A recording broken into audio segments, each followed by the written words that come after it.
Hey everybody, Smart Silver Stacker here.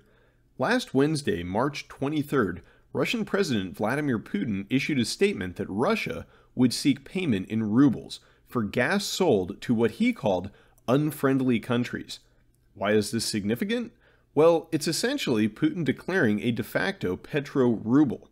He's telling Western European nations that in order to keep buying Russian oil and gas, they're going to have to first go and purchase rubles, thus creating demand for the Russian currency and buoying its value.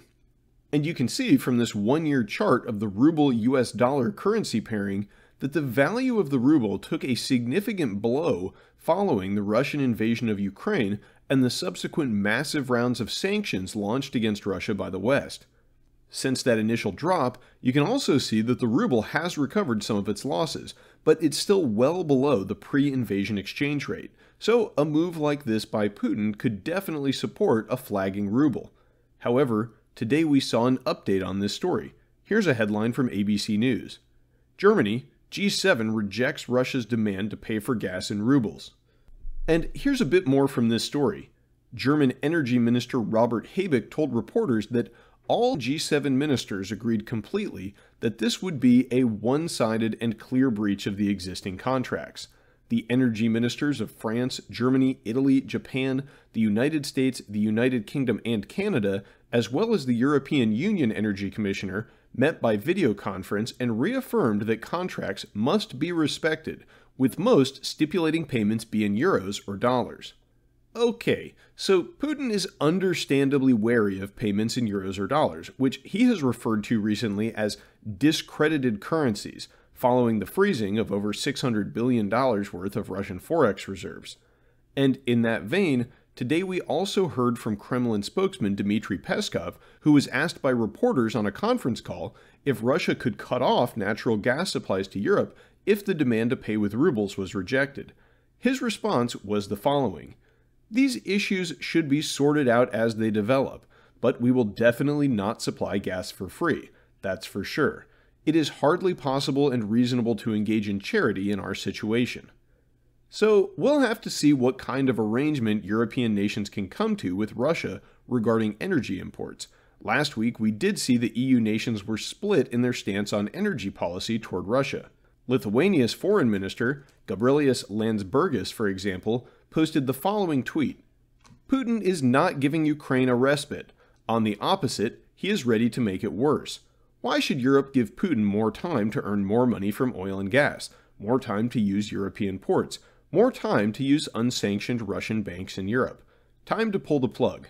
Germany and the Netherlands, however, have pointed out that Europe is too dependent on Russian energy imports to truly consider halting them altogether.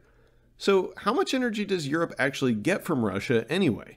Well, here's a chart from Eurostat that reveals in 2020, less than 42% of European energy was supplied by domestic production, and that nearly a quarter of total energy is provided by imports from Russia. So let's just say that if the Russian supply of oil and gas to Europe is disrupted, the elevated energy prices we are seeing right now in the West may end up seeming cheap by comparison to what we end up with. And this won't only affect Europeans. If it should come to pass that Russia shuts off the flow of energy to the West, we will almost certainly experience an energy crisis of our own here in North America. The US has already stopped importing energy from Russia, but if the EU becomes cut off as well, then Europe will begin competing with the US for energy sources and bidding up prices across the board. Eventually, higher energy prices tend to bleed over into other areas of the economy, and if you combine that with the inflationary forces already at work in the US, many things may end up getting very expensive indeed. It is also important to note that should Western powers be coerced into making these payments to Russia in rubles, that could also have a significant impact on prices in the West, although perhaps over a more extended timeline.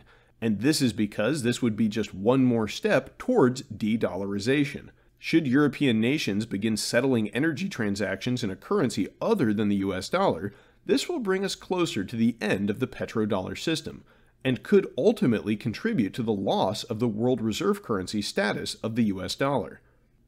In either scenario, one asset class I forecast will be moving much higher is precious metals. Silver, in particular, is still extraordinarily cheap. At around $25, it is still half of its 2011 high. And there is so much more fiat currency now than in 2011. There is so much more debt. There is so much more inflation. There is so much more geopolitical uncertainty that it is hard to believe we can still get silver at $25 an ounce. And of course, none of this is investment advice. I'm just sharing with you my thoughts, but I will still be slowly and steadily adding to my stack at these prices. Of course, the possibility of an energy crisis and massively inflated prices are not the only thing at risk here. A quote often attributed to Bastiat is, "When goods do not cross borders, soldiers will." And I don't know if he really said that or if it's just an apocryphal story, but it certainly seems to apply to this situation. Should flows of energy from Russia to Europe cease, that will mean one less incentive for all the parties involved not to escalate the ongoing conflict. To that end, just a few days ago, the US moved a Nimitz-class carrier group into the Mediterranean, within striking distance of Ukraine. Basically, these guys are just waiting to implement that Ukrainian no-fly zone we've been hearing about, should Biden order it. And speaking of Biden, it seems like maybe he's been letting a little more of the real plan slip than he was supposed to, with his recent declaration that Vladimir Putin must not remain in power. White House staff were quick to do some damage control and walk that comment back, but it's not really an isolated incident. In a recent speech to US troops in Poland, the president told them that they would see the situation in Ukraine when they got there. So is this just grandpa talking nonsense again, or is he foreshadowing what the establishment has planned? Only time will tell, of course, but given everything going on, it does seem like the prudent course of action is to be as prepared as possible for an escalating conflict. To me, from a financial standpoint at least, that means establishing a strong core position in physical, tangible assets like gold and silver, assets that have stood the test of time and managed to preserve wealth and purchasing power through every major conflict mankind has ever engaged in. Stocking up on some long shelf life food might also be a good idea. President Biden has not only been letting it slip that we may soon be engaged in a broader conflict. Last week, he came out in a speech and outright claimed that there would be food shortages. This seems quite likely as energy and food prices are closely related, and our modern agriculture system requires large inputs of fossil fuels. Russia is also a major exporter of urea, ammonia, and potash, major ingredients in fertilizers and agricultural production. And with the advent of sanctions and economic warfare, worldwide supplies of these critical commodities have become very tight, driving prices much higher. So if you're stacking gold and silver bullion, you might also want to stack some canned goods, some rice, some beans, and maybe start a garden. Remember, it is true you can't eat silver, so make sure you're covering all of your bases. Don't get caught competing in a wave of panic buying when this situation escalates. And before I wrap this video up, I do just want to comment on one last thing. It seems like the mainstream media has been engaged in a campaign to emphasize the difficulties Russia has been experiencing in Ukraine, and there has been a lot of focus on how well the Ukrainian resistance is doing.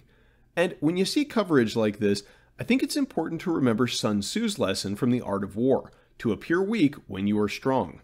I don't think we should be taking anything that we are seeing at face value, and the assumption that a conflict between NATO and Russia would go in our favor could be a dangerous one.